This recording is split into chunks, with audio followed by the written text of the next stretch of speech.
Hello students, केम छो? मजामा? Last session में power विषे डिस्कशन करी गया। आज जे रिमेनिंग वस्तु है पूरी करीने चेप्टर ने पूर्णाहुति आपवी छे। चलो तो सौथी पहला जे वस्तु आपणे जे सम बाकी छे सम कर नाखीए।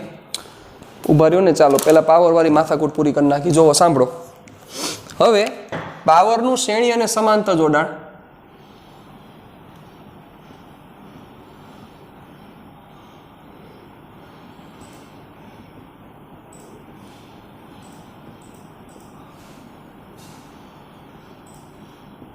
पावरनुं श्रेणी अने समांतर जोडाण। चलो ध्यान आपजो। कोई एक अवरोध है कि जे अवरोध ने V वोल्ट साथे कनेक्ट करेल छे त्यारे पावर P1 मळे छे। बीजा अवरोध ने R2 ने V वोल्ट साथे कनेक्ट करेल छे त्यारे पावर P2 मळे छे। हवे आ बंने अवरोध ने श्रेणी में जोड़वामां आवे। चालो श्रेणी जोडाण माटे, श्रेणी जोडाण माटे एनो मतलब शुं थयो तो के आ R1 अने R2 बंनेने सीरीज में जोड़वामां आवे अने बे छेड़ा वच्चे नो V देवामां आवे तो हवे पावर जे मळशे ई PS। आ PS नी किंमत केटली थाय प्रश्न ई छे। अने पेरेलल में कनेक्ट करवामां आवे त्यारे PP એટલે પેરેલલ કનેક્શન માં પાવર એની કિંમત શું થાય? ચાલો જોવો, બહુ સિમ્પલ વસ્તુ છે। તો અહીંથી પહેલા P1 ની વેલ્યુ આપણે જો ફાઇન્ડ કરીએ તો શું થાય? P1 = V અને R નો સંબંધ છે, કરંટની જરૂરિયાત નથી એટલે V²/R1। P1 = V²/R1। જોવો અહીંથી તમે R1 ને સબ્જેક્ટ કરી દો એટલે થશે R1 = V²/P1। એવી જ રીતે અહીંયા P2 ની વેલ્યુ શું થશે? P2 = V²/R2 implies that R2 = V²/P2। ચાલો તો હવે વિચારી લો, ધ્યાન આપજો બરોબર। PS તો PS માં પણ શું થશે? V²/R1 + R2 કારણ કે સિરીઝ કનેક્શન છે, કારણ કે વોલ્ટેજ V છે। R1 + R2 = વિચારજો V²/R1 ની વેલ્યુ શું થશે? આપણે સ્ટેપ નીચે ખેંચીએ।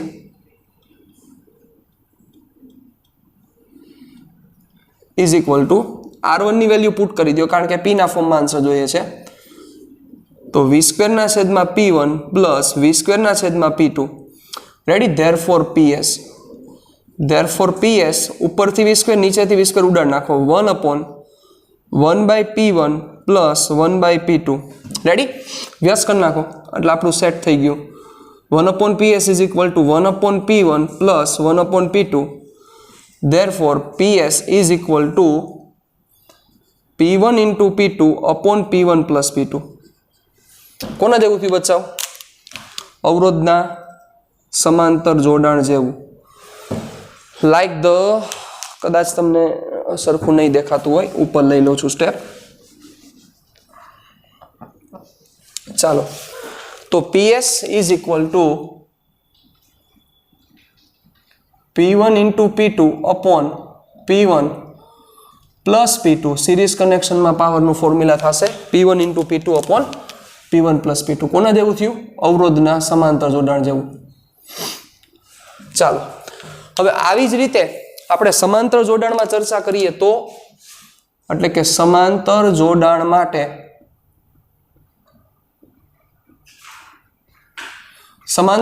માટે ઇટ મીન્સ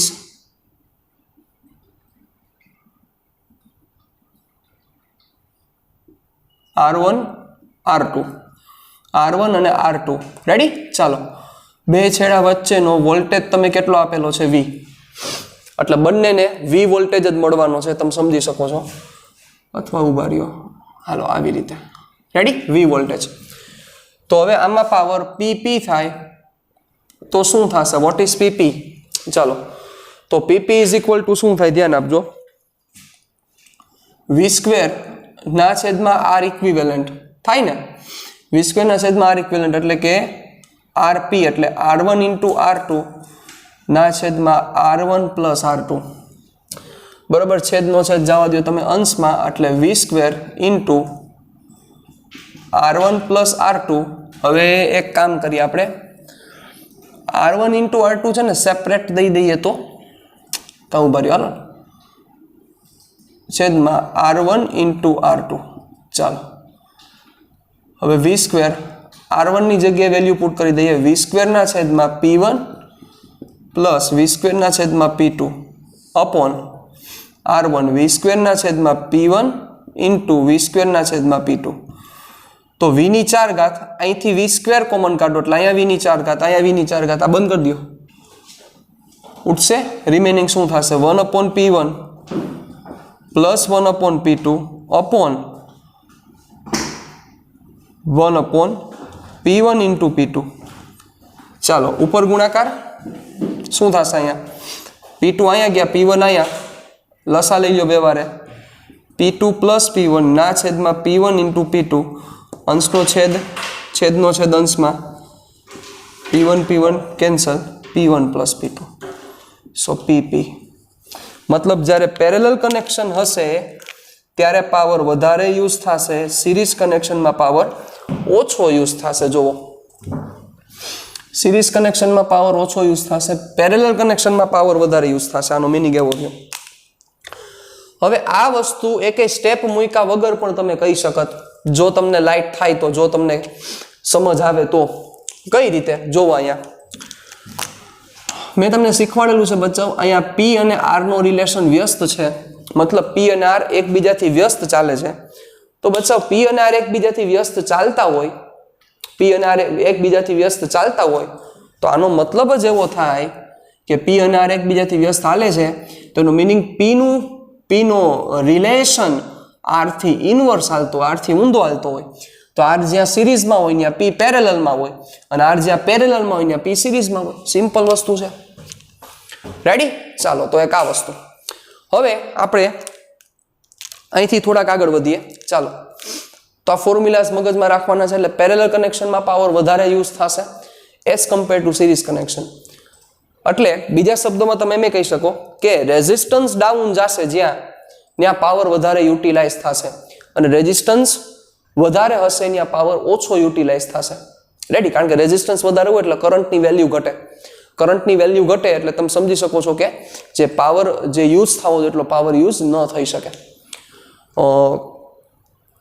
આનો આખો સમ નીટ 2019માં પૂછાઈ ગયેલો હતો પેરેલલ કનેક્શન સિરીઝ ને પેરેલલના જ કનેક્શન હતા તમે જોજો તમે ફાઇન્ડ કરજો એટલે તમને મળી જશે બહુ ઇઝી સમ હતો રેડી તો આ વસ્તુ થોડીક મગજમાં ફોર્મ્યુલાસ જો હશે તો ખ્યાલ આવશે એટલે સિરીઝ કનેક્શન સિરીઝ ને પેરેલલના ઘણા બધા ફોર્મ્યુલા છે એ બધા ફોર્મ્યુલા તમને મગજમાં હોય તો વ્યવસ્થિત રીતે ખબર પડશે શું થશે રેડી ચાલો જોજો હવે અહીંથી આપણે ઉડાડીએ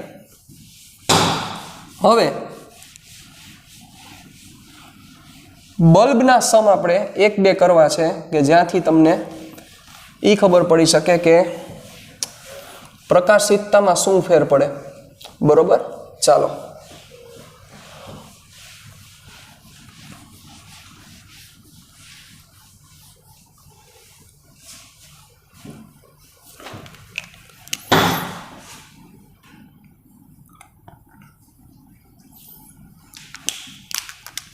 જોવો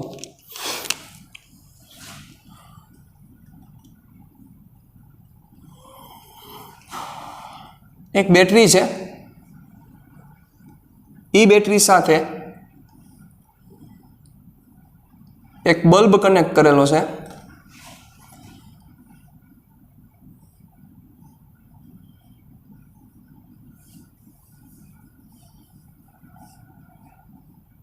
આવી રીતનું આખું કનેક્શન છે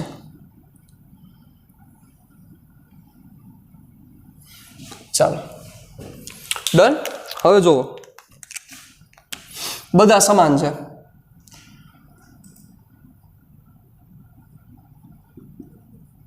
ત્રણેય બલ્બ સમાન છે A B અને C ઓકે ચાલો હવે પ્રશ્ન આવો પૂછ્યો હોય તમને કળ બંધ કર્યા બાદ કળ બંધ કર્યા બાદ કળ બંધ કર્યા બાદ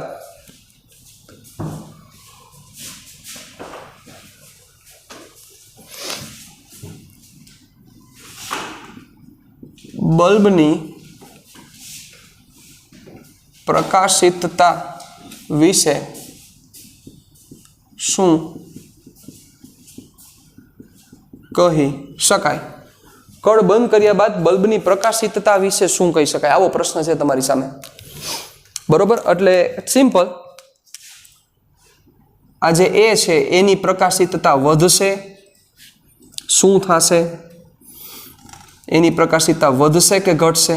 એટલે વધે કે ઘટે, આ બેમાંથી શું થશે? બી તો ઓબ્વિયસ છે, બી પહેલા ઓપન હતો, જેવો બંધ થયો એટલે બીમાં પ્રવાહ જશે, પ્રવાહ જવાને લીધે બીની પ્રકાશિતતા વધશે. એટલે આ તો સિમ્પલ છે, આનો પ્રશ્ન નો પૂછેલો હોય. પ્રશ્ન હવે સી નો પૂછેલો હોય, એટલે એ અને સી વિશે શું કહી શકાય? પ્રકાશિતતા વધે ઘટે શું થાય? આવો પ્રશ્ન તમને પૂછે સાહેબ. ચાલો, શું વિચારો છો? શું તમારું લોજિક હાલે છે? What do you think? વિચારો. વિડીયો પોઝ કરી દો તો તમને કરી શકો સમ, અને સમ કરશો તો જ આઈડિયા આવશે, બાકી કોઈ આઈડિયા જ નહીં આવે.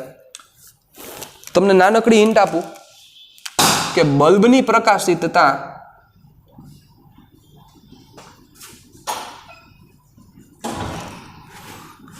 Proportional two I square. એટલે જેટલો પ્રવાહ વધારે હશે એમ પ્રકાશિતતા વધારે હશે. એટલે સિમ્પલ, તમે હવે ઈ ફાઇન્ડ કરી લ્યો કે જેવી આ કળ બંધ કરવામાં આવે તો એ માંથી જે વહન પામતો તો એ પ્રવાહ અને સી માંથી જે વહન પામતો તો એ પ્રવાહ અપ જાય છે, ડાઉન જાય છે, શું થાય છે? જો એ પ્રવાહ અપ જતો હશે તો પ્રકાશિતતા વધશે, અને જો એ પ્રવાહ ડાઉન જતો હશે તો પ્રકાશિતતા ઘટશે. સિમ્પલ. તો હવે ઈ ફાઇન્ડ કરો, વધે છે કે ઘટે છે? પ્રવાહ વધે છે કે ઘટે છે? ચાલો ઈ ફાઇન્ડ કરવાનું છે.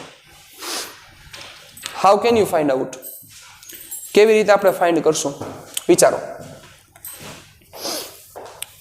તો બહુ સિમ્પલ છે સાહેબ, સાંભળો. જો કોમન સેન્સથી ચર્ચા કરીએ તો આ જ્યારે કળ ઓપન હોય ત્યારે પરિપથનો રેઝિસ્ટન્સ 2R થાય. જુઓ, બરોબર, 2R થાય. એટલે જે કુલ પ્રવાહ જાતો હશે એ 2R પ્રમાણે જાતો હશે. Yes or no? 2R પ્રમાણે. એટલે કળ ખુલ્લી હોય ત્યારે, સમાવો લાંબો કરવાનો જ ન હોય સાહેબ. કળ ખુલ્લી હોય ત્યારે, પણ મારે તમને સમજાવવું છે. I is equal to V upon 2R, એટલે કુલ પ્રવાહ કે જે એ અને બી બંને માટે સમાન હશે. સોરી, એ અને સી માટે, કારણ કે બી માં તો પ્રવાહ હતો જ નહીં. ચાલો, I is equal two IC is equal to I. બરોબર. હવે વિચારો કે જેવી તમે કળ બંધ કરો એટલે પરિપથનો પ્રવાહ વધશે. કળ બંધ કરતા સાહેબ શું થાય? રેઝિસ્ટન્સ વિચારો દોય. I dash. કળ બંધ કરો એટલે શું થાય? આ R અને R પેરેલલમાં, એટલે આ થઈ ગયો R/2 અને આ હતો R, એટલે R/2 પ્લસ R એટલે 3R/2, એટલે 2V/3R. 2V/3R એટલે આ થયો 0.66. જોતા ખબર પડવી જોઈએ કેટલો થયો, 0.66, અને આ તો 0.5. એટલે I dash is greater than I. મતલબ કે કળ બંધ કર્યા બાદ પરિપથમાંથી વહેતો પ્રવાહ વધે છે. એટલે સિમ્પલ એક વસ્તુ સમજાઈ ગઈ કે એની પ્રકાશિતતા વધશે. એટલે એ માટે કરેક્ટ આન્સર છે વધશે. શું કામ વધશે? તો કે એ માટે એટલે વધશે સાહેબ, એમાંથી કુલ પ્રવાહ જવાનો છે ને. અહીંથી જે પ્રવાહ જશે એ I ડેશ જ જશે, અને અહીંથી વળી પાછો I ડેશ વયો જશે. વિચારો, એટલે અહીંથી I ડેશ અને અહીંથી I ડેશ. ક્યારે? તો કે સર્કિટ જ્યારે બંધ કરવામાં આવે ત્યારે. પણ વોટ અબાઉટ સી? તો કે સી માટે વિચારો તો સી માટે શું થાય? એટલે I dash is equal two IA કહી શકાય, પણ IC ઇઝ ઇક્વલ ટુ શું થશે? અહીંથી પ્રવાહ આવે એ પ્રવાહના સરખા બે ભાગ પડે, કારણ કે રેઝિસ્ટન્સ સેમ છે. એટલે IC is equal to IC is equal to I dash by 2. હવે આઈ ડેશ કેટલા છે તો આઈ ડેશ છે 2v બાય 3r બાય 2 એટલે v બાય 3r. હવે વિચારો એટલે આઈસી ડેશ બોલી જાઓ, therefore IC dash is less than IC, તો એનો મતલબ સી ની પ્રકાશિતતા ઘટે, એટલે સી ની પ્રકાશિતતા ઘટશે સાહેબ. This is correct answer. એ આ ગોયું જા સી ની પ્રકાશિતતા ઘટે, એટલે એ ની પ્રકાશિતતા વધે અને સી ની પ્રકાશિતતા ઘટે. આ વસ્તુ સમજાવી જોઈએ. આ વસ્તુ સમજાય તો કામનું, બાકી કામનું નહીં કાંઈ. રેડી? એટલે પાવર કેટલો કન્ઝ્યુમ થાય છે, પાવર કેટલો યુઝ થાય છે, એ બધું I²R મુજબ જ હાલશે. બરોબર? એ પ્રમાણે વિચારો, ફોર્મ્યુલાઝ મૂકો, એટલે તમને આપમેળે આખી ખબર પડી જશે કે શું વસ્તુ બનવાની છે. ચાલો, એના પછી આપણે થોડાક આગળ વધીએ.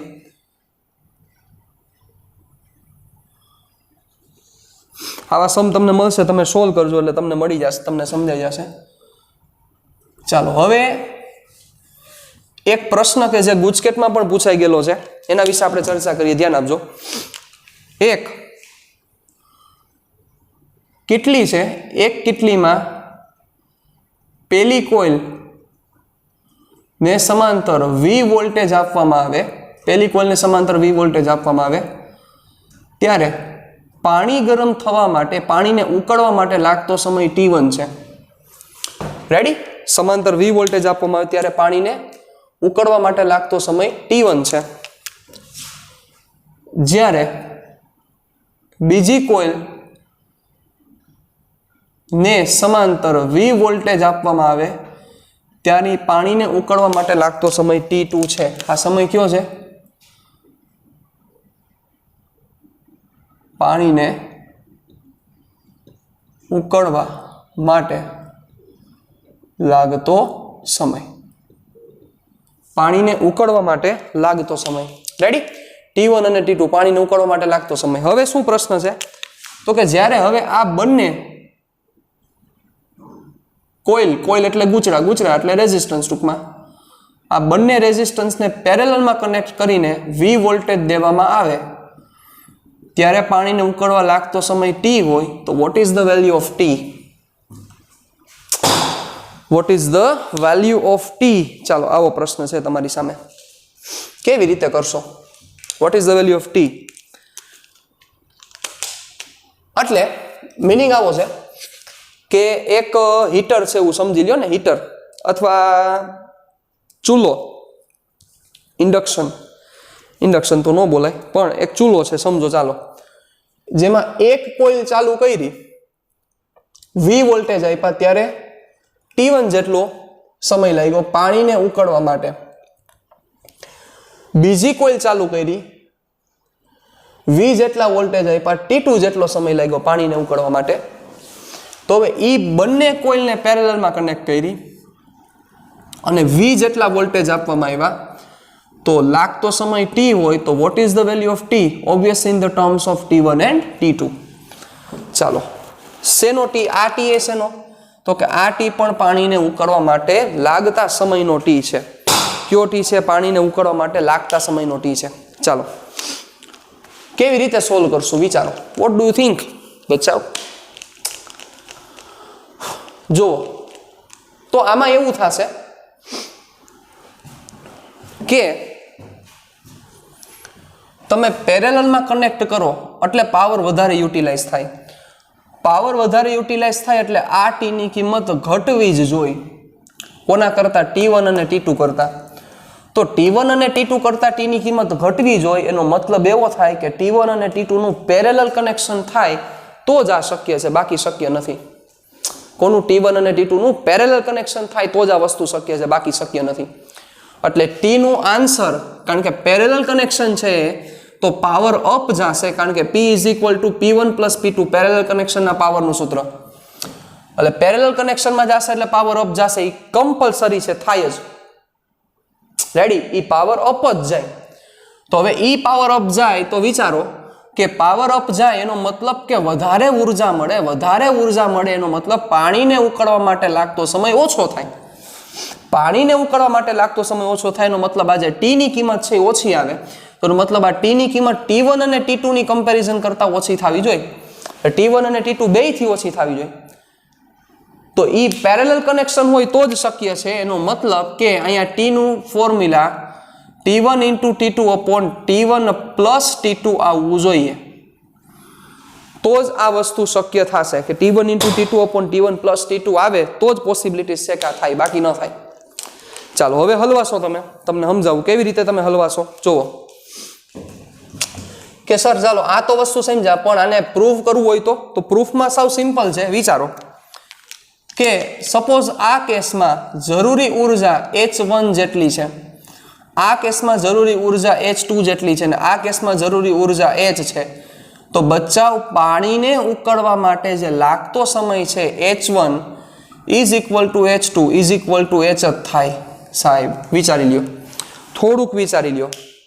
પાણીને ઉકળવા માટે લાગતો સમય, પાણીને ઉકળવા માટે જરૂરી ઉર્જા, તમે પેલી કોઇલ ચાલુ કરો ત્યારે જે જરૂરી ઉર્જા છે, બીજી કોઇલ ચાલુ કરો ત્યારે જે જરૂરી ઉર્જા છે, અને બેયને સમાંતર કે સિરીઝ તમને મન થાય એપ્લાય કરો ત્યારે જે જરૂરી ઉર્જા છે એ ઉર્જા સમાન જ હોય. કારણ કે સિમ્પલ વસ્તુ છે કે તમારી પાસે એક પાત્ર છે, એ પાત્રમાં 1 લીટર પાણી છે, વિચારી લો.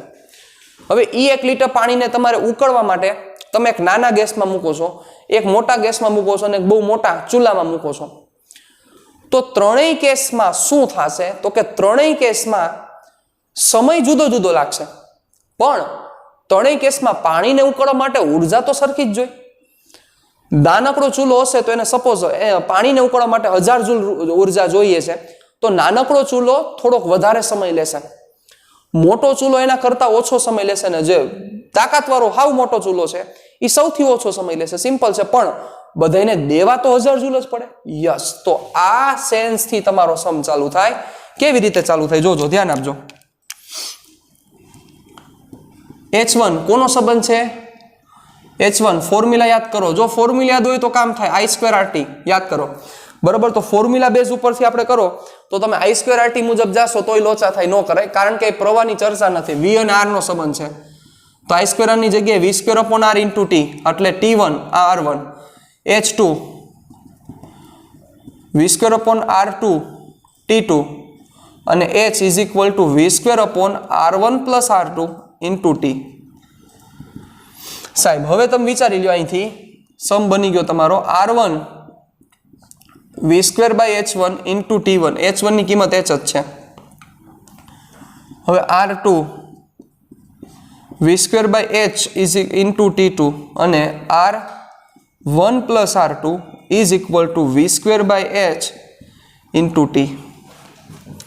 હવે અહીંથી સમજાઈ જાય બચાવ. જોવો R1 નો T સાથેનો સંબંધ, કારણ કે આ કોન્સ્ટન્ટ છે, એટલે R1 નો T સાથેનો સંબંધ પ્રોપોર્શનાલિટી છે. મતલબ જેમ R બિહેવ કરે એમ T બિહેવ કરે. તો એનો મતલબ R પેરેલલમાં હોય તો શું થાય? ઉપર ગુણાકાર છેદમાં સરવાળો. એમ T પેરેલલમાં હોય તો ઉપર ગુણાકાર છેદમાં સરવાળો હોય. યાદ રાખજો. હવે અહીંથી આગળ સમ નથી કરાવતો, બરોબર. તો આ વસ્તુ તમને ખ્યાલ હોવી જોઈએ. રેડી, કામ લાગશે.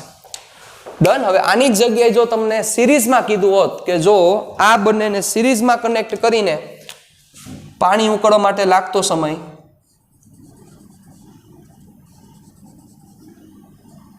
કેટલા વોલ્ટ? V volt.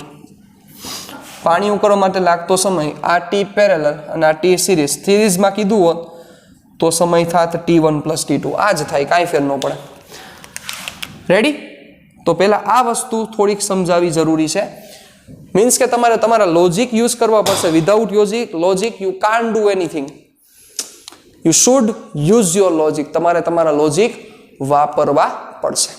ડન ને? ચાલો હવે વધીએ થોડાક આગળ ત્યાંથી. ચાલો હવે એના પછી હજી એક વસ્તુ છે.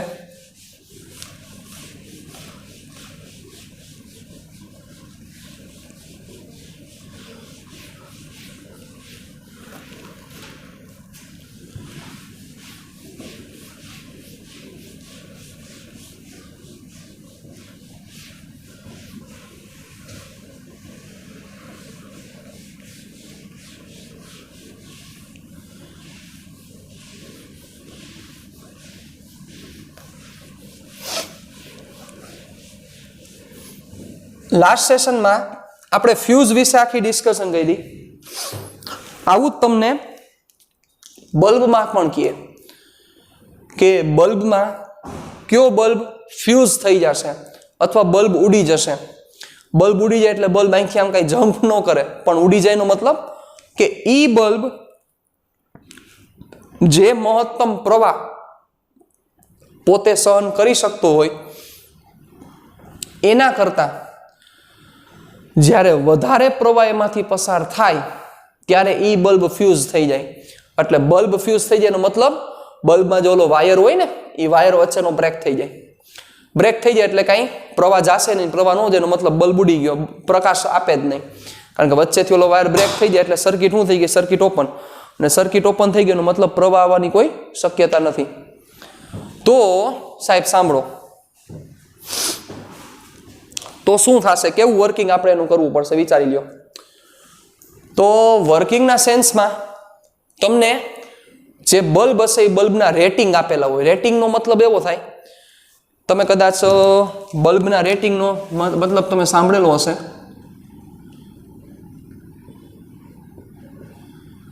બલ્બના રેટિંગ આવા હોય 110 વોટ અને 100 વોલ્ટ. મતલબ આ 110 વોટનો પાવર 100 વોલ્ટ એના રેટિંગ થયા. 110 વોટનો પાવર લઈ શકે અને 100 વોલ્ટ એને પેરેલલમાં કનેક્શન કરેલા હોય. 100 વોલ્ટ જોઈએ અને 110 વોટનો એનો પાવર થાય. બરોબર, આ બલ્બના રેટિંગ કહેવાય. 110 વોટ અને 100 વોલ્ટનો પાવર કહેવાય. 100 વોલ્ટનો એનો મતલબ આને આવું પણ બોલી શકાય કે બલ્બ લ્યો તો એ બલ્બને 110 વોટ પાવર જોઈએ છે અને 100 વોલ્ટના પોટેન્શિયલ ડિફરન્સ મળવો જોઈએ. કેટલા વોલ્ટના? 100 વોલ્ટના પોટેન્શિયલ ડિફરન્સ. એટલે આના ઉપરથી તમને આનો આઈ મેક્સ મળી જાય કે આનો આઈ મેક્સ કેટલો છે. આના ઉપરથી તમને આનો આઈ મેક્સ ખબર પડી જાય કે આઈ મેક્સ કેટલો છે. એવી જ રીતે તમને બીજો કીધો હોય તો બીજાનો આઈ મેક્સ મળી જાય. પછી એ બંનેને તમને એમ કે શ્રેણીમાં જોઈન્ટ કરવાના છે, બંનેને શ્રેણીમાં જોઈન્ટ કરવાના છે, તો એનો આઈ શું થશે એવી રીતે આખી ચર્ચા કરેલી હોય અને એના ઉપરથી ડિસાઇડ કરવાનું હોય કે આ બલ્બ ફ્યુઝ થાય કે ન થાય. જેમ કે ચાલો આપણે હું કરું, અહીંયા ધ્યાન દેજો. એક બલ્બ છે એના રેટિંગ આવા છે 110 વોટ અને 100 volt. Bulb number 1. Bulb number 2 આના રેટિંગ આવા છે 110 વોટ અને 220 વોલ્ટ. બરોબર, ચાલો હવે તમને શું કહે કે આ બંને બલ્બને 220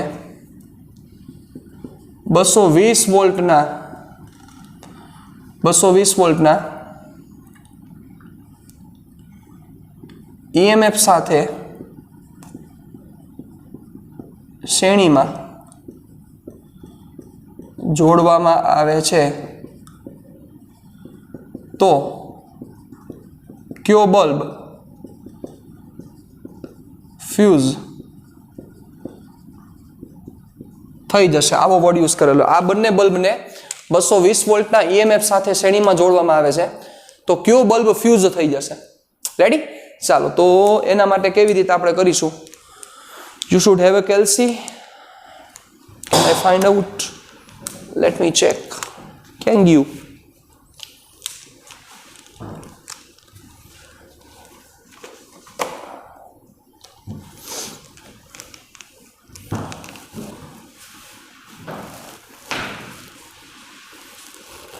કેલ્સી ક્યાં ભાગી ગયું?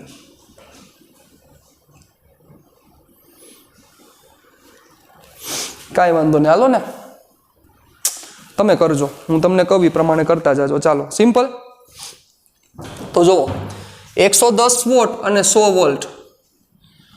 તો સાહેબ સૌથી પહેલા અહીંથી તમને આનો મેક્સિમમ કરંટ મળી જાય. બચાવ કે આ કેટલો સહન કરી શકે પ્રવાહ. કેમ મળે? તો કે આઈ મેક્સ બચાવ પી છે અને વી છે તો મળી જાય ને, પી ના છેદમાં વી. કારણ કે પી આઈ વી એટલે અહીંથી આનો પહેલા તમને પ્રવાહ મળશે એમ્પિયરમાં. એવી જ રીતે તમને આનો આઈ મેક્સ મળે, પી ના છેદમાં વી એનો પ્રવાહ. બરોબર, હવે આ બંનેને સિરીઝમાં કનેક્ટ કરો. તમે આ બંને બલ્બને સિરીઝમાં કનેક્ટ કરો તો હવે મેઇન મુદ્દો ક્યાં છે? સિમ્પલ ને, પ્રવાહનો જ મુદ્દો છે ને. ચાલો, એટલે સપોઝ આની પાસે રેઝિસ્ટન્સ R1 હશે અને આની પાસે રેઝિસ્ટન્સ R2 હશે. 20 વોલ્ટની બેટરી છે, V ડેશ કહી દો. તો હવે સિમ્પલ આમાંથી કેટલો પ્રવાહ જાય છે? પ્રવાહ ગોતવો પડે કે ન ગોતવો પડે? વિચારો જોઈ. કારણ કે જેનો આમાંથી વહેતો પ્રવાહ જેના માટે Imax કરતા વધી જશે તો બલ્બ ફ્યુઝ થઈ જશે. Imax કરતા પ્રવાહ વધી જશે તો બલ્બ ફ્યુઝ થઈ જશે, એટલે ઉડી જશે બીજા શબ્દોમાં. તો તમારે શું ગોતવો પડે કે હવે સિરીઝમાં કનેક્ટ કર્યા, 220 વોલ્ટના કનેક્શન સાથે સિરીઝમાં કનેક્ટ કર્યા, તો હવે પ્રવાહની કિંમત શું છે? What is the I dash? તો simple, I dash is equal to V dash ના છેદમાં R1 plus R2. Yes or no? I dash બરાબર V ડેશ ના છેદમાં R1 પ્લસ R2. હવે સિમ્પલ વિચારો તમે કે R1 અને R2 મેળવવા પડશે. R1 અને R2 એનો મતલબ કે આ બલ્બના અવરોધ મેળવવા પડશે. મળી જાય? ક્યાંથી મળી જાય? વિચારો. પાવર છે V છે તો R મળી જ જાય ને સાહેબ. ક્યુ formula? R1 is equal to V square by P1, એટલે V1 સ્ક્વેર બાય P1 થાય. R1 is equal to V1 square. V1 square એટલે 100, 100 નો વર્ગ ના છેદમાં 110. એવી જ રીતે R2 ફાઇન કરી લ્યો. R2 ફાઇન કરો, શું થાય? V2 સ્ક્વેર બાય P2, એટલે અહીંથી પહેલા તમને એના અવરોધ મળી જશે. હવે અહીંયા મૂકી દો એટલે તમને પ્રવાહ મળશે. રેડી? એટલે ઈ પ્રવાહ તમને મળ્યો આ એમ્પિયર. હવે વિચારો, જો I dash greater than I1 થાય, મને નથી ખબર, તમારે ફાઇન કરવાનું છે, થાય તો પેલો બલ્બ ઉડી જાય. જો I dash greater than I2 થાય તો બીજો બલ્બ ઉડી જાય. જો I dash less than or equal to I1 અને I dash less than or equal to I2 થાય તો એક પણ બલ્બ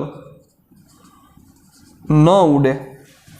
એક પણ બલ્બ ન ઉડે. આપણે એને ઉડાડવાના નથી. રેડી? ચાલો, તો આ વસ્તુ થોડીક ધ્યાન રાખજો, તમને પૂછાઈ શકે MCQsમાં, તમને કામ લાગશે. ચાલો, એના પછી યસ, એના પછી બીજી વસ્તુ હવે ઈ છે, ઈ સમ આપણે પ્રૂવ નથી કરવો, પણ ફ્યુઝને પીગળવા માટે લાગતો સમય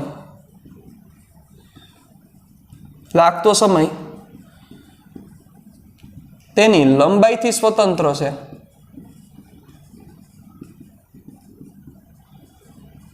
ચાલો, આ શું વસ્તુ સમજાવવા માંગે છે કે તમે સપોઝ એક ફ્યુઝ બાંધો, કારણ કે કેટલાક લોકો શું માને, કાલે લાસ્ટ ટાઈમ આપણે ચર્ચા કરી કે ફ્યુઝ ઉડે તો એ સારી વાત છે, પણ કેટલાક લોકો એવું માને કે ફ્યુઝ ઉડી ગયો એના કરતાં આપણે થોડોક લાંબો બાંધી દઈએ તો. સાંભળજો, એટલે સપોઝ તમે એક ફ્યુઝ લીધો કે જેની લેન્થ L1 છે, બરોબર, બીજા વ્યક્તિએ એ જ મેટલનો, એ જ આડછેદનો ફ્યુઝ લીધો જેની લેન્થ L2 છે, અને ત્રીજા વ્યક્તિએ એ જ મેટલનો, એ જ આડછેદવાળો ફ્યુઝ લીધો કે જેની લેન્થ L3 છે.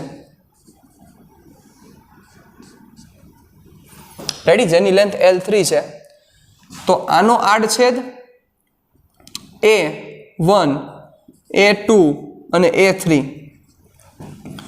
એટલે A1 is equal two A2 is equal two A3, એટલે ત્રણેયના આડછેદના ક્ષેત્રફળ સમાન કમ્પલસરી હોવા જ જોઈએ. પછી ત્રણેય મેટલ સમાન, ત્રણેય દ્રવ્ય સમાન. તો સાહેબ આ મતલબ એવો સમજાવવા માંગે છે કે સપોઝ આને પીગળવા માટે T1 સમય લાગે, આને પીગળવા માટે T2 સમય લાગે, આને પીગળવા માટે T3 સમય લાગે, તો T1 is equal two T2 is equal two T3. Prove કરી શકાય, પણ પ્રૂફમાં આપણે પડવું નથી. રેડી? ચાલો, તો T1 is equal two T2 is equal two T3 પીગળવા માટે ત્રણેયમાં લાગતો સમય સમાન જ થશે. ત્રણેયમાં લાગતો સમય સમાન જ થશે. આ વસ્તુ મગજમાં રાખજો. અને ત્રીજી એક કન્ડિશન આમાં એ છે કે ત્રણેયમાં વહેતો પ્રવાહ સરખો છે. ત્રણેયમાં વહન પામતો પ્રવાહ સરખો છે, એટલે આમાં પણ I થાય, આમાં પણ I થાય, આમાં પણ I થાય. નહીં તો ઓબ્વિયસ છે ને કે પ્રવાહ વધારે વહન પામે તો ઝડપથી પીગળવાનો જ છે. રેડી? એટલે ત્રણેયમાં પ્રવાહ સમાન, આડછેદના ક્ષેત્રફળ સમાન અને દ્રવ્ય સમાન. તો L1, L2 કે L3 ગમે તેટલું હોય, કાંઈ ફેર નથી પડતો, સમય સરખો જ લાગે એને પીગળવા માટે. ચાલો, તો આ વસ્તુ થોડીક આપણે મગજમાં ક્લિયર કરીને રાખવાની છે. ચાલો, હવે ત્યાંથી થોડાક આગળ વધીએ. હવે આ તમારા પાવરની ડિસ્કશન્સ ને જેટલી હતી બધી પતાવી દીધી.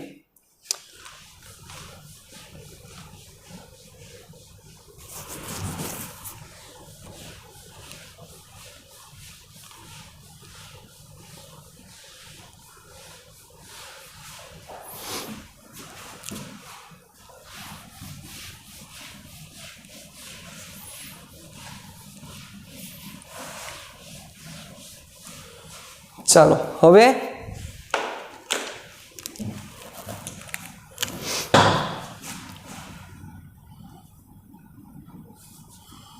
એક સર્કિટ છે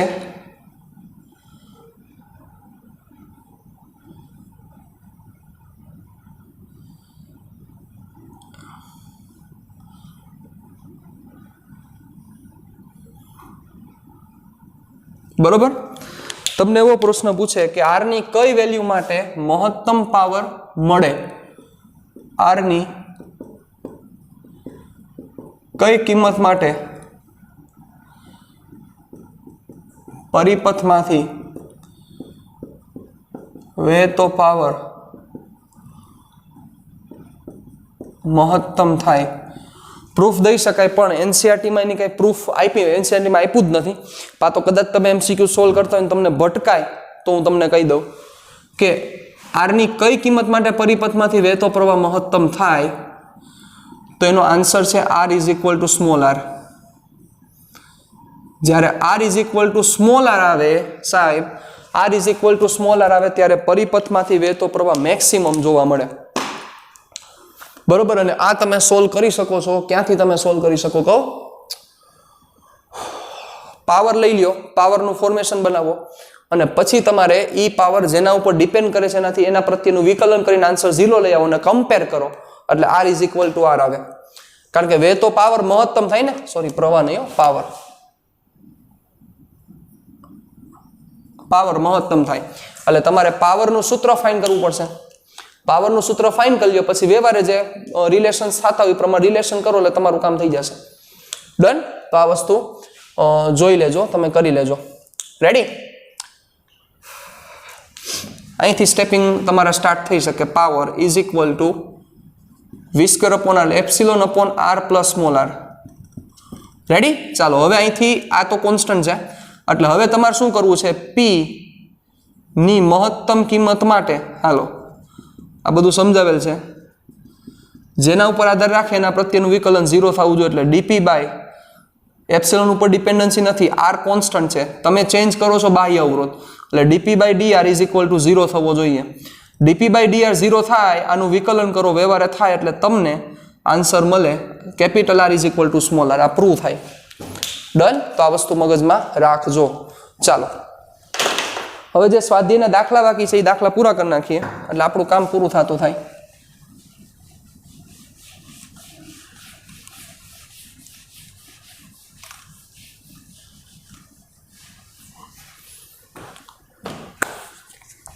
ચલો જોવો, સ્વાધ્યાયના દાખલા બાકી છે બચ્ચાઓ આપણા. ક્યાં ક્યાં બાકી છે હું તમને કહું. દાખલા બાકી છે 3.15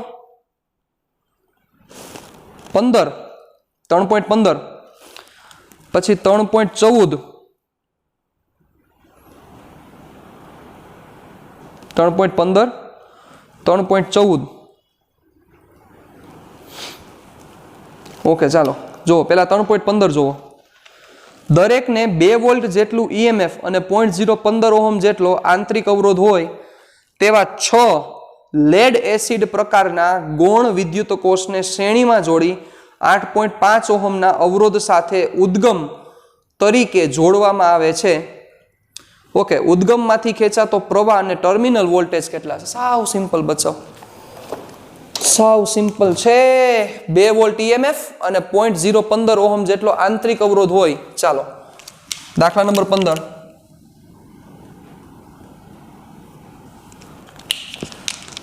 બે વોલ્ટ ઈએમએફ અને એવા 6 એટલે epsilon is equal to 2 volt, N is equal to 6, આંતરિક અવરોધ છે 0.015 ઓહમ.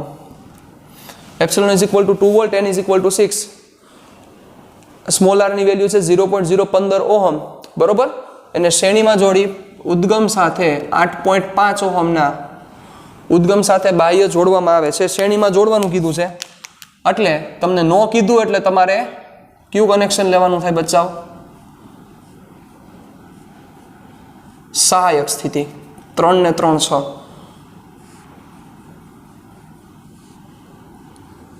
આ બાહ્ય અવરોધ R.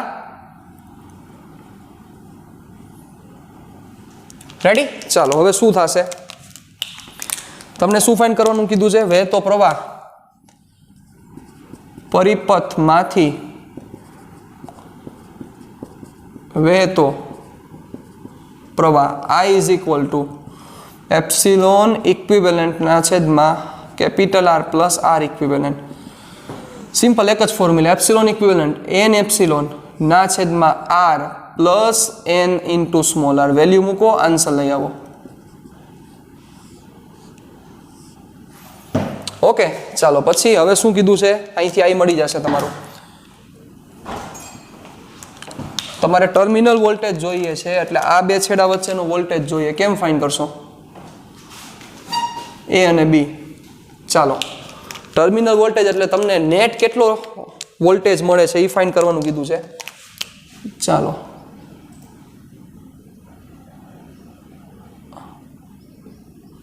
Terminal voltage VA minus IR, આમાં જ ને ભાઈ હેલું પડે, ઇઝ ઇક્વલ ટુ VB. તો VAB is equal to I into R. Value મૂકી દો, આન્સર લઈ આવો, વોલ્ટ. તો અહીંયા A છે તમારી પાસે ટર્મિનલ વોલ્ટેજ, એટલે આ બે છેડા વચ્ચે કેટલો PD મળશે. અને ટર્મિનલ વોલ્ટેજ બીજા સેન્સમાં એવું સમજાવવા માંગે સાહેબ કે તમને નેટ કેટલું મળે, એમ નેટ મળે કેટલું. તમે આ 6 બેટરી 2 વોલ્ટની કનેક્ટ કરી, એને તમે સહાયક સ્થિતિમાં કનેક્ટ કરો છો, તો તમને નેટ કેટલો ટર્મિનલ વોલ્ટેજ મળે. કારણ કે ઇન્ટરનલ રેઝિસ્ટન્સ લઈ જશે તો રિમેઇનિંગ હશે એ તમને મળશે, તો એ કેટલો મળે એ ફાઇન્ડ કરવાનું કીધું છે. રેડી? ડન? ચાલો પછી બી, લાંબા વપરાશ બાદ, ચાલો શું છે સાંભળજો. લાંબા વપરાશ બાદ એક ગૌણ વિદ્યુત કોષનું EMF 1.9 વોલ્ટ અને મોટો આંતરિક અવરોધ 380 ઓહમ છે. આ કોષમાંથી કેટલો મહત્તમ પ્રવાહ ખેંચી શકાય? 1.9 વોલ્ટ અને મોટો આંતરિક અવરોધ 380 ઓહમ છે. આ કોષમાંથી કેટલો મહત્તમ પ્રવાહ ખેંચી શકાય? શું આ કોષ કારને ચાલુ કરવાની મોટર ચલાવી શકશે? કારને ચાલુ કરવાની મોટર ચલાવી શકે? આ EMF પાસે એટલી તાકાત છે. ચલો, તો એ વસ્તુ છે તમને ચોથા ચેપ્ટરમાં સમજાશે. પણ તમને એક વસ્તુ કહી દઉં કે કારને ચાલુ કરવા માટે જે પ્રવાહ છે એ પ્રવાહ એમ્પિયરના ક્રમનો હોવો જોઈએ. કયા ક્રમનો હોવો જોઈએ? એમ્પિયરના ક્રમનો. એમ્પિયરના ક્રમનો પ્રવાહ હોય તો એ કારને બૂસ્ટ કરે, કારને ચાલુ કરી શકે.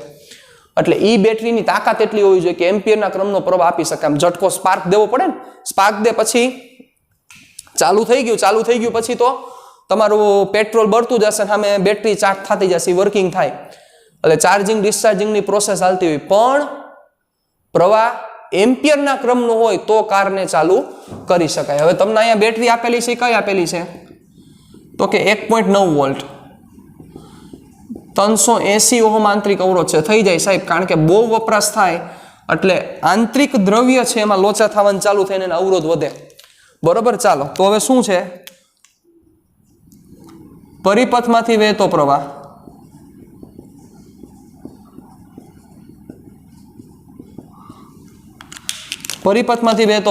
I is equal to epsilon upon capital R plus small r. હવે I is equal to I max માટે શું તમે સરી કરી શકો છો? વિચારો. You can't change epsilon. આ સ્મોલ r ચેન્જ ન થાય, આ ઘટે તો કામ થઈ જાય. તો આના માટે R કેટલો કરી નાખો? 0. R ઇઝ ઇક્વલ ટુ 0 લેતા, therefore I max is equal to epsilon ના છેદમાં small r. I max is equal to epsilon ના છેદમાં સ્મોલ r. રેડી? એપ્સિલોનની કિંમત છે 1.9 વોલ્ટ, ના છેદમાં R ની વેલ્યુ છે 380. વ્યવહારે થાય મૂકો એ એમ્પિયર. I max આટલા એમ્પિયર. ઓકે, હવે આ એમ્પિયર આઈ થિંક હું સમજુ છું ત્યાં સુધી મિલી એમ્પિયરના ક્રમનો મળશે. એટલે કારને ચાલુ કરવા માટે ચલાવતી મોટર માંથી અથવા આપણે આવું લખીએ, કારને ચલાવતી મોટર માટે વહેતો પ્રવાહ એમ્પિયરના ક્રમનો હોવો જોઈએ. એમ્પિયરના ક્રમનો હોવો જોઈએ. પૂરું. રેડી? ચાલો એના પછી શું છે બચ્ચાઓ? એના પછી છે 3.18 અને 19. 3.18 અને 19. ચાલો 18 જોવો સાહેબ. 18 પહેલા 17 મેં તમને કીધું હતું આ ગ્રાફ તમારે ડ્રો કરવાનો છે અને ગ્રાફ તમને પરફેક્ટ સ્ટ્રેટ લાઇન જેવો મળશે અને સ્ટ્રેટ લાઇન જેવો મળશે ત્યાંથી એનો સ્લોપ ફાઇન્ડ કરો. સ્ટ્રેટ લાઇન જેવો મળશે એનો મતલબ એવો હતો, યાદ કરો કે તમે 8 એમ્પિયર સુધી પ્રવાહ લઈ જાવ છો એટલે બહુ મોટો પ્રવાહ કહેવાય ને. ઈ પ્રવાહ આવે એટલે સામે હવે સમજી શકો છો I² પ્રમાણેનું તાપમાન પણ વધશે, પણ તેમ છતાં ગ્રાફ સ્ટ્રેટ લાઇન મળે છે. એનો મતલબ એવો થયો કે અવરોધમાં ફેરફાર નથી થતો. અવરોધમાં ફેરફાર નથી થતો એનો મતલબ અવરોધકતા અચળ રહે છે, લગભગ અચળીય છે. એટલે ઈ મેંગેનીનના તારની લાક્ષણિકતા છે. મિશ્ર ધાતુ છે ને, યાદ કરો કે મેંગેનીનના તાર એ એવી મિશ્ર ધાતુ છે કે જે તાપમાન વધતા એની અવરોધકતામાં ખાસ કઈ ફેરફાર થતો નથી. રેડી? ચાલો 3.18 નીચેના પ્રશ્નના જવાબ આપો.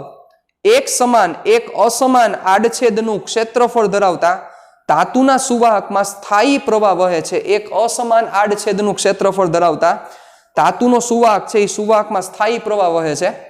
નીચેનામાંથી કઈ ભૌતિક રાશિ વાહક માટે અચળ રહેશે? નીચેનામાંથી કઈ ભૌતિક રાશિ વાહક માટે અચળ રહેશે? પ્રવાહ, પ્રવાહ ઘનતા, વિદ્યુત ક્ષેત્ર કે ડ્રિફ્ટ ઝડપ? ચાલો આ નીચેની આ 4 ભૌતિક રાશિમાંથી કઈ ભૌતિક રાશિ અચળ રહે? આવો પ્રશ્ન છે. એક અસમાન આડછેદનું ક્ષેત્રફળ ધરાવતા ધાતુના સુવાહકમાં સ્થાયી પ્રવાહ વહે છે. ચાલો એટલે અસમાન આડછેદનું ક્ષેત્રફળ, દાખલા નંબર કે લાંબુ નથી લખવાનું, ત્યાં ખાલી અંડરલાઈન નીચે કરવાની છે, પણ આ તો આપણે સમજીએ. એ અસમાન આડછેદ એટલે આવું થયું. રેડી? હાલો તમે આર્બિટરી લઈ શકો પણ મેં આવું લીધું છે. હવે આમાંથી સ્થાયી પ્રવાહ વહે છે, બરોબર?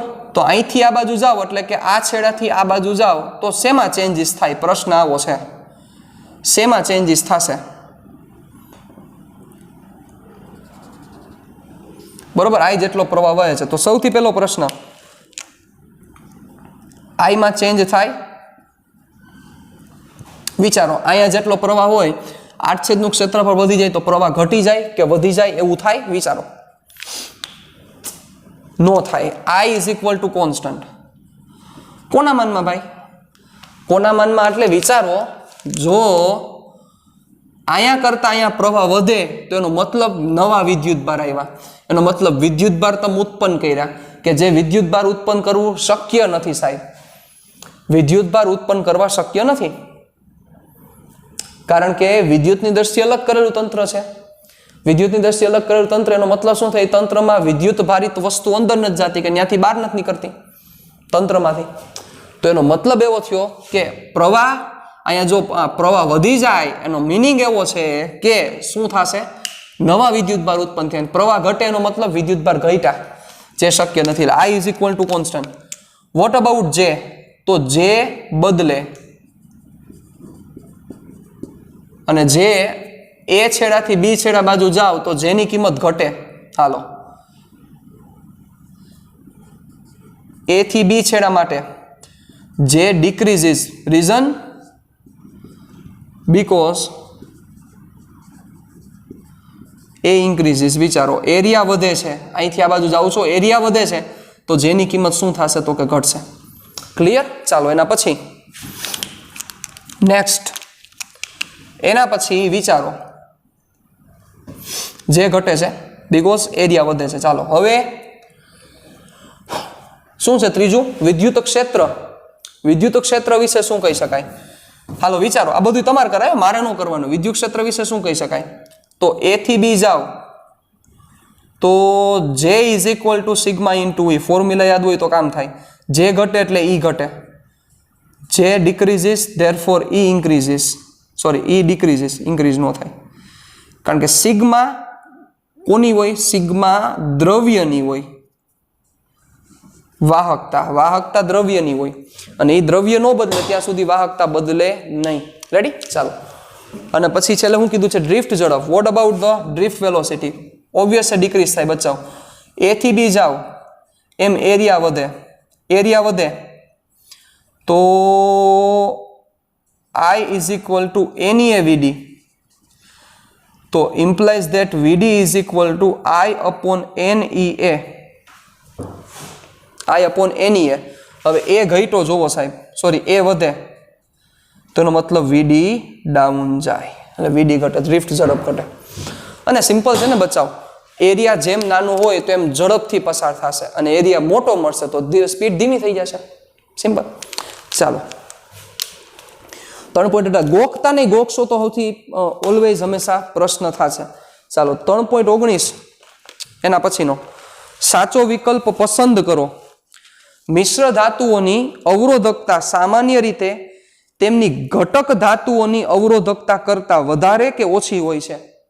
મિશ્ર ધાતુઓની અવરોધકતા હોય એ અવરોધકતા સામાન્ય રીતે તેમની ઘટક ધાતુ એટલે કે મિશ્ર ધાતુનો મતલબ એવો થાય કે એક કરતા વધારે મેટલ ભેગી થઈને બનાવે.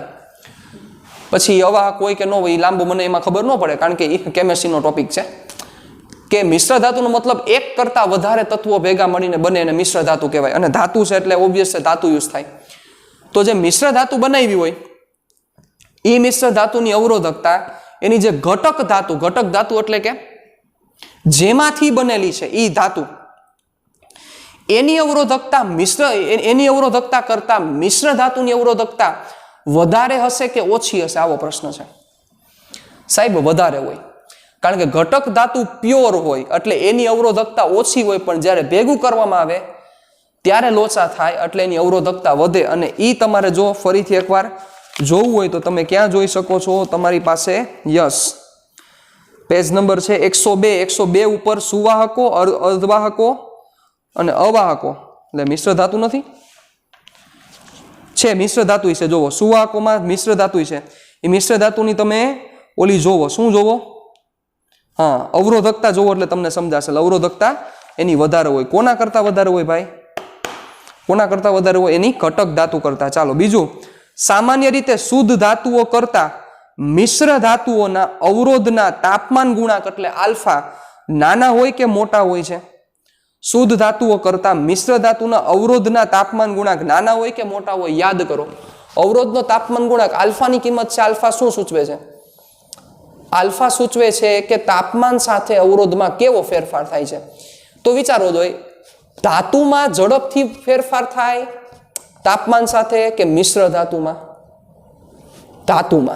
ધાતુમાં તાપમાન વધે એમ ઝડપથી અવરોધમાં ચેન્જ થાય, પણ મિશ્ર ધાતુમાં નો થાય. એટલે મિશ્ર ધાતુ માટે આલ્ફા ઓછો હોય. ઓબ્વિયસ છે ને, અવરોધકતા વધારે એટલે આલ્ફા એનો ઓછો જ થાય. યસ, એટલે એનો આલ્ફા ઓછો છે. એ પાછું તમે એ જ પેજ ઉપર જોઈ શકો છો.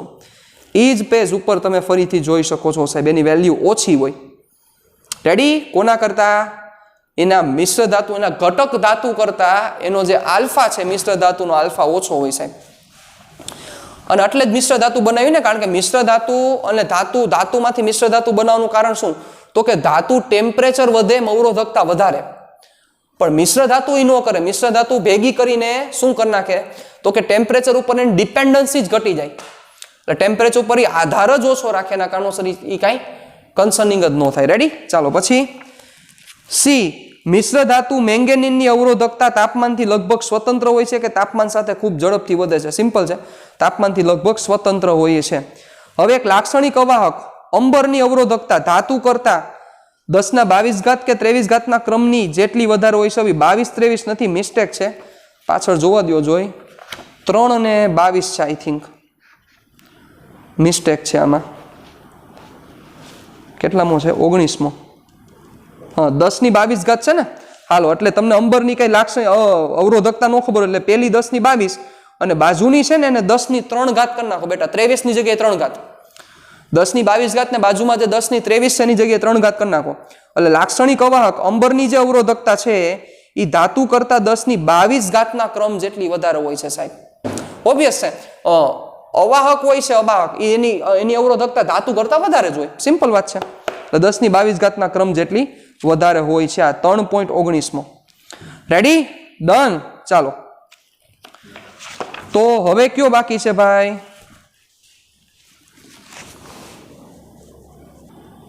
ચાલો 3.14 બાકી છે. 3.14 આપણે પૂરો કરી નાખીએ. જુઓ, પૃથ્વીની સપાટી પર ઋણ વિદ્યુત ભારની પૃષ્ઠ ઘનતા 10⁻9 કુલમ પર મીટર સ્ક્વેર છે. ચાલો વાંચો, બહુ સમજવા જેવો સમ પણ છે.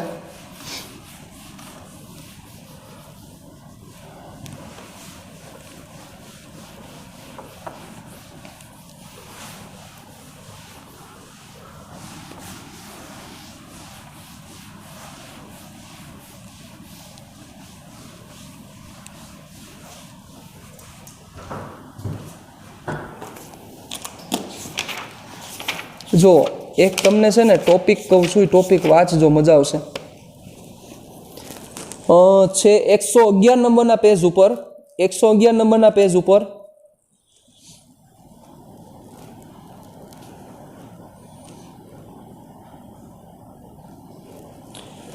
111 નંબરના પેજ ઉપર વાદળોમાં વિદ્યુત ભાર, જોવો એવો એક ટોપિક છે, વાંચજો, તમને કામ લાગશે. વાદળોમાં વિદ્યુત ભાર એક ટોપિક છે. રેડી? ચાલો જોવો 3.14 3.14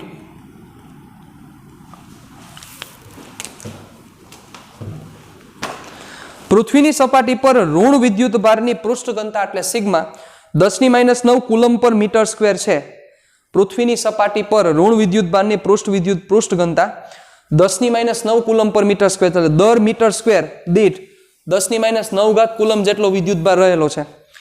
વાતાવરણના ટોચના ભાગ અને સપાટી વચ્ચેના 400 કિલોવોટ સ્થિતિમાનના તફાવતને પરિણામે, સાહેબ વાતાવરણનો ટોચનો ભાગ અને સપાટી પર વચ્ચે 400 કિલોવોટનો સ્થિતિમાનનો તફાવત છે. કેટલો? 400 કિલોવોટનો સ્થિતિમાનનો તફાવત.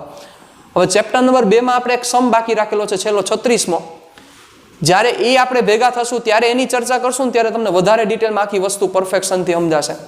બરોબર? એટલે અત્યારે આપણે જે સમ કરવું છે એનામાં આપણે પૂરું કરીએ.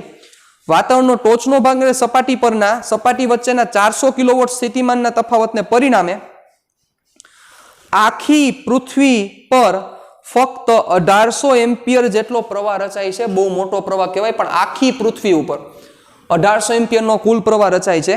એટલે કે દર સેકન્ડે 1800 કુલમ વિદ્યુત ભાર ઉપરથી નીચે તરફ ગતિ કરે છે, અથવા ઊંધું બોલો, 10 સેકન્ડે 1800 કુલમ ઋણ વિદ્યુત ભાર નીચેથી ઉપર તરફ જાય છે.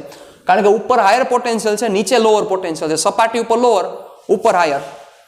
રેડી? ડન. એટલે ઉપરથી પ્રવાહ નીચે તરફ, એટલે એવું કહી શકાય ને કે ઋણ વિદ્યુત ભાર અહીંથી ઉપર તરફ જાય છે. ચાલો હવે જો વાતાવરણમાં વિદ્યુત ક્ષેત્રને જાળવી શકે એવી કોઈ કાર્યપ્રણાલી ના હોય, જો વાતાવરણમાં વિદ્યુત ક્ષેત્રને જાળવી શકે એવી કોઈ કાર્યપ્રણાલી ના હોય, તો પૃથ્વીની સપાટીને તટસ્થ કરવા માટે બ્રેકેટમાં અંદાજિત કેટલો સમય લાગશે કે પૃથ્વીને સપાટીને તટસ્થ કરવા માટે? કારણ કે 1800 એમ્પિયરનો પ્રવાહ જતો હોય, વિચારો 1800 એમ્પિયરનો પ્રવાહ જાય એટલે દર સેકન્ડે પૃથ્વીની સપાટી ઉપરથી 1800 નેગેટિવ ચાર્જ, 1800 કુલમ નેગેટિવ ઈ વયા જાય દર સેકન્ડે. તો 1800 નેગેટિવ જાતા જાય તો ઓલી સિગ્મા ઘટતો જાય, એટલે વિદ્યુત ભાર ઘટતો જાય. વિદ્યુત ભાર ઘટતા પૃથ્વીને તટસ્થ કરવા માટે કેટલો સમય લાગે એ તમને પૂછેલો છે. વાસ્તવમાં આવું કદાપી થશે નહીં, કારણ કે પૃથ્વીના જુદા જુદા ભાગોમાં સતત થતી વીજળી અને ગાજવીજ સાથેના વાવાઝોડાને કારણે સતત વિદ્યુત ભાર ઠલવાતા રહે છે. પૃથ્વીની ત્રિજ્યા 6.37 × 10⁶ મીટર છે. સાહેબ આના વિશે હજી ડિટેલમાં ડિસ્કશન તમને થાય કે સાહેબ 1800 એમ્પિયરનો પ્રવાહ છે અને હવાની સાપેક્ષે આપણું બોડી તો વાહક કહેવાય, હવાની સાપેક્ષે આપણું બોડી વાહક છે, વિચારી લ્યો, તો આપણને ફીલ કેમ નથી થતો? નો થાય. એનું કારણ તમને સમજાવું. 1800 એમ્પિયર કોઈ એક જગ્યાએ નથી, 1800 એમ્પિયર આખી પૃથ્વી ઉપર છે. એટલે આ કોના જેવી વાત થઈ વિચારી લ્યો. 3D માં ડિસ્કશન સમજાવું. આ પૃથ્વી છે એવું માનો,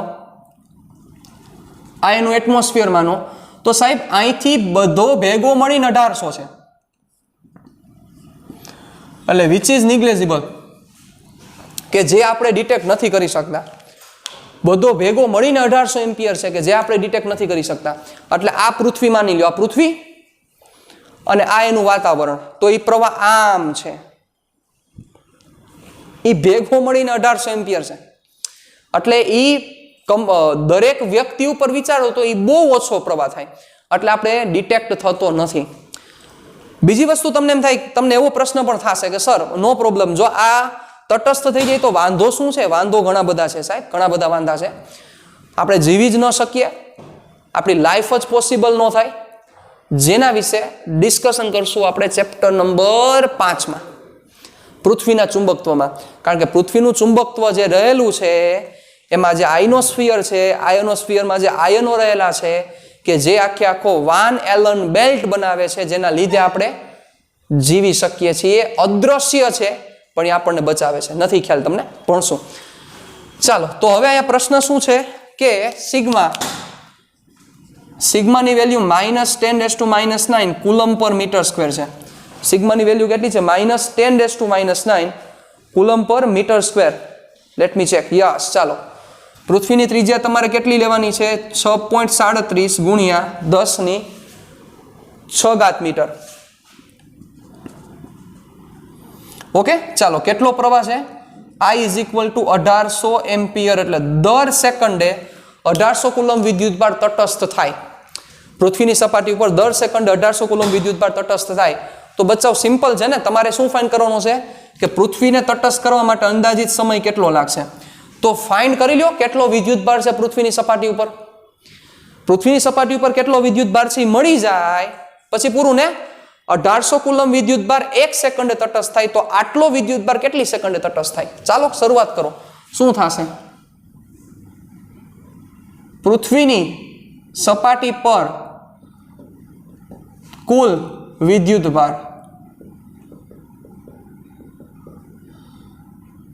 Q = 4πr² સિગ્મા. હાલો, સમજાઈ ગયું? સિગ્માના છેદમાં Q ના છેદમાં 4πr². Sigma is equal to Q/A, area is 4πr². So Q is equal to 4πr² sigma. Clear?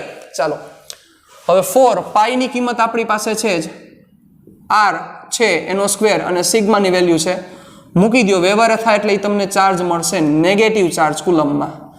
આ પૃથ્વીની સપાટી ઉપર આવ્યો. હવે શું કીધું છે કે અહીં 1800 એમ્પિયર છે, 1800 એમ્પિયર પ્રવાહ છે, સ્થાયી પ્રવાહ છે. 1800 એમ્પિયર પ્રવાહ છે, એવું જ છે ને? યસ, 1800 એમ્પિયર જેટલો પ્રવાહ રચાય છે. આગળ લખ્યું છે ફક્ત 1800 એમ્પિયર બહુ મોટો પ્રવાહ કહેવાય, પણ ફક્ત એટલે કારણ કે આખી પૃથ્વી થઈને 1800 એમ્પિયર છે. ચાલો, તેનો મતલબ દર સેકન્ડે 1800 કુલમ વિદ્યુતભાર પૃથ્વી પરના તટસ્થ થાય. બરોબર? કોઈ આ જાળવી ન રાખે, વિદ્યુત ક્ષેત્ર જાળવી ન રાખે તો શું થાય? ઓબ્વિયસ છે ને, પોઝિટિવ નેગેટિવ ચાર્જ બેલેન્સ થતા જાય ને છેલ્લે તંત્ર સ્થાયી બની જાય, તટસ્થ બની જાય. તો તમારે એ વિચારવાનું છે કે કેટલો સમય લેશે. તો ક્યાંથી સ્ટાર્ટ કરશું? અહીં પૃથ્વીની સપાટી પર પ્રવાહ 1800 એમ્પિયર હોવાને લીધે દર સેકન્ડે 1800 કુલમ વિદ્યુતભાર તટસ્થ થાય. રેડી? તો શું થશે? આવું કહી શકાય, 1800 કુલમ વિદ્યુતભાર 1 સેકન્ડમાં તટસ્થ થાય, તો Q જેટલો વિદ્યુતભાર કેટલી સેકન્ડમાં તટસ્થ થાય? તો T = Q/1800. વ્યવહારે થાય, મૂકો એ તમારો આન્સર. રેડી? ડન? ચાલો, તો આ તમારો 3.14.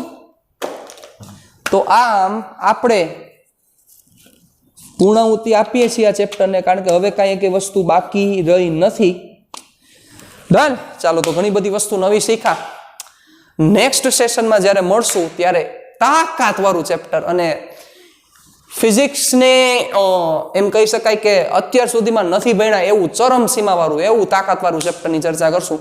ચેપ્ટર નંબર 4, ગતિમાન વિદ્યુતભારો અને ચુંબકત્વ. We will meet next time. Have a great day.